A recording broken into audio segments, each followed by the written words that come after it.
बताओ। सुधर। सर, आज 80वां स्वतंत्रता दिवस है, जिसको लेकर के लाल किले से भी वंदे मातरम गाया गया है पहली बार।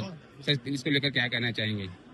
आज स्वतंत्रता दिवस के अवसर पर मैं इस जनपद के साथ पूरे प्रदेश और देशवासियों को आपके माध्यम से मैं बधाई देना चाहता हूं कि जिस तरीके से आज कई दिनों से पिछले 9 तारीख से लेकर आज 15 अगस्त तक जो तिरंगा यात्रा, तिरंगे के आन बान सम्मान के लिए रैलियां भी निकाली गई।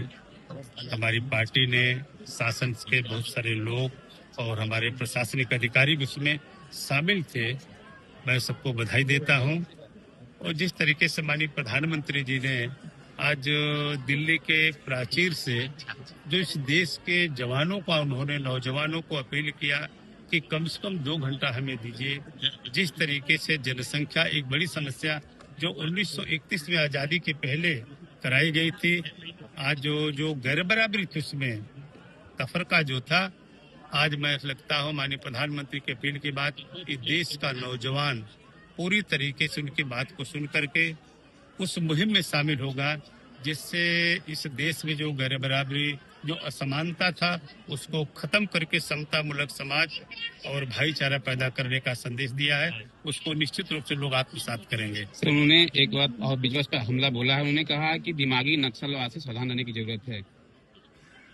नहीं, वो जो उन्होंने बोला वो सही बोला। और मुझे लगता है हमेशा से कहते हैं, हम तो गांव गिराम में भी कहते हैं कि कोई दिवालियापन हो जाता है, उसे सजग होने की जरूरत है। तो माननीय प्रधानमंत्री ने उसी सारे शब्दों को बोला होगा। उन्होंने कहा कि हिंसा और अराजकता का रास्ता ढूंढ रहा है विपक्ष, मतलब नक्सलवाद, दिमागी नक्सलवाद। क्योंकि उनके पास करने को कुछ नहीं है, क्योंकि माननीय प्रधानमंत्री ने दुनिया के हर मंचों से कहा कि हमारा देश जवान है और यहाँ के जवानों पर, नौजवानों पर पूरा भरोसा है। और उसीलिए उन्होंने 2 घंटे की जो समय की मांग किया है माननीय प्रधानमंत्री ने, निश्चित रूप से इस देश के रचनात्मक दिशा में आगे बढ़ने में हमें कामयाबी हासिल मिलेगी। मुख्यमंत्री योगी आदित्यनाथ ने कहा कि 1947 में जो कत्लेआम हुआ उसका सपा और कांग्रेस जिम्मेदार है। अगर मोदी ऐसा कोई प्रधानमंत्री होता तो इस तरह का भारत कोई बाल बांका नहीं कर पाता।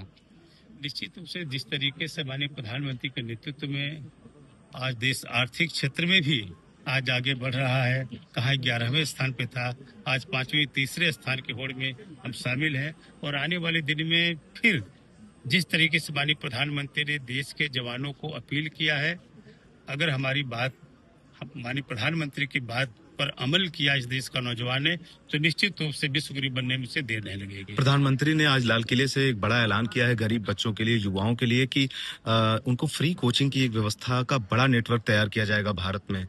मैं विस्तार से नहीं जाना चाहता, लेकिन जब से मैंने कहा 200 साल तक अंग्रेजों का गुलाम रहा देश, जब 19वीं अभी 79 ईयर्स हुए हैं, इसके बाद जो उपलब्धि का पिटारा आपने देखा होगा, इस देश में जो गैर बराबरी थे, जो परेशानी थी, आज इतने करोड़ों करोड़ लोग जो इनके सर पे छत नहीं था, माननीय प्रधानमंत्री ने प्रधानमंत्री आवास दे करके सबको छत देने का, पक्का मकान देने का काम किया।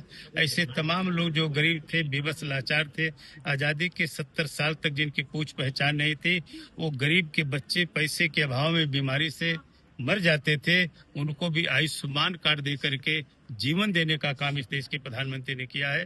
इसलिए बहुत सारी बिंदुवार चीजें हमारी पार्टी करती रहती है, लेकिन आज मुझे पूरा भरोसा है कि जिस तरीके से मार्मिक अपील हमारे प्रधानमंत्री ने किया है, हमारे देश के नौजवान उस अपील को आत्मसात करके इस देश को रचनात्मक दिशा में आगे बढ़ाने में और तिरंगा के सम्मान, आन बान शान में हमेशा आगे रहेंगे।